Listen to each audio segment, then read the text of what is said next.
Magandang araw sa inyong lahat, aking mga kapwa kamag-aral at sa inyo po, Ginang Babes. Ako ay nandito ngayon upang magbahagi. At ang aking ibabahagi ay higit pa sa kahit anong larang. Ito ay napaka-importante at tunay na nakakapagpalalim ng ating pangunawa sa ating pagkatao at katotohanan. At higit sa lahat, ito ay nakakatulong upang mas makilala natin ang Panginoon at mas mapalalim ang ating pananampalataya sa Kanya. Ito ang Eskriptura o ang Biblia. Ating nalalaman na ang Biblia ay nahahati sa dalawang pangkat, ang luma o matandang tipan at ang bagong tipan. Ang lumang tipan o matandang tipan ay naisulat bago ang pagdating ng ating Panginoong Hesukristo. Dito din natin mababasa ang relasyon ng Diyos sa mga tao bago ang pagdating ng ating tagapagligtas. Ang bagong tipan naman ay isinulat matapos ang pagdating ni Hesukristo sa mundo. Dito natin nababasa ang ebanghelyo kung saan ikinukwento ang storya ni Hesukristo nung siya ay nabuhay dito sa mundo bilang isang tao. Dito din natin malalaman ang istorya ng ating kaligtasan kung saan ibinuhat lahat ni Hesukristo ang ating mga kasalanan upang tayo ay tuluyang mailinis mula dito. Sa katotohanan, ang Biblia ang pinaka-pinagbabatayan ng mga Kristiyano sa pamumuhay bilang isang anak ng Diyos. At sa pagbasa nito ay mas makikilala natin ang Panginoon at ang kanyang kabutihan. At dahil nasabi nga natin na may dalawang pangkat ang Biblia at sa loob ng mga pangkat na iyon ay may iba't ibang mga libro, salmo, awit, sulat at maraming iba pa. Kaya maraming gustong malaman sino nga ba talaga ang may akda ng Biblia. Tao ba ang sumulat o ang Diyos? Ang sagot ay nasa Biblia mismo, kung saan higit sa lahat dapat ninyong unang malaman na alinmang pahayag sa kasulatan ay hindi nagbuhat sa sariling paliwanag.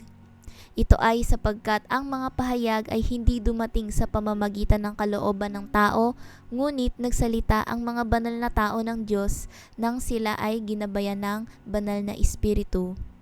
Ating mauunawaan dito sa ikalawang sulat mula kay Pedro, Kabanata 1, versikulo 20 hanggang 21 na ang Biblia ay isinulat sa pisikal ng mga tao na may gabay ng ating Diyos. Lahat ng isinulat dito ay naaayon sa gusto na maisulat ng Diyos. Kaya naman hindi po ito isa talagang biro o isang gawa ng piksyon. Ito ay napaka-importante at naglalaman ng ating katotohanan. Kaya naman itong gawain na ito ay naramdaman kong isa itong oportunidad upang mas maipamahagi ko sa aking mga kapwa ang Biblia. Sa mundo kasing ito ngayon, sa mga nangyayari kasi sa atin ngayon, napakaraming problema, napakaraming iniisip, napakaraming stress, napakaraming bagay na gusto nating maranasan pero hindi natin magawa dahil sa pandemya at marami pang mga bagay na nakakapagpigil sa atin. Ngunit malalaman natin na mayroong pag-asa. At ang ating pag-asa ay hindi tayo sinusukuan at hindi tayo iniiwanan. Tayo nga ay pinapalakas pa para sa pang-araw-araw nating buhay. Nakasulat sa Roma, Kabanata 8, versikulo 31, na isa sa aking mga paboritong versikulo ay, ano pa ang masasabi natin tungkol dito? Kung ang Diyos ay panig sa atin, sino ang makakalaban sa atin? Tunay na itong bersikulo na ito nang una kong mabasa ay talagang tumatak sa akin at napaisip ako na oo nga, sa kabila ng marami kong iniisip sa aking overthinking, bakit nga ba ako mag-aalala? Kung ang Diyos ay ang aking kakampi, ano pa ang magagawa sa akin ng kahit sino? 'Di ba? At isa pang ang bersikulo na aking nito lang nabasa ay mula sa mga Hebreyo, Kabanata 13, versikulo 6. Kaya't malakas ang loob nating masasabi, ang Panginoon ang tumutulong sa akin, hindi ako matatakot, ano ang magagawa sa akin ng tao.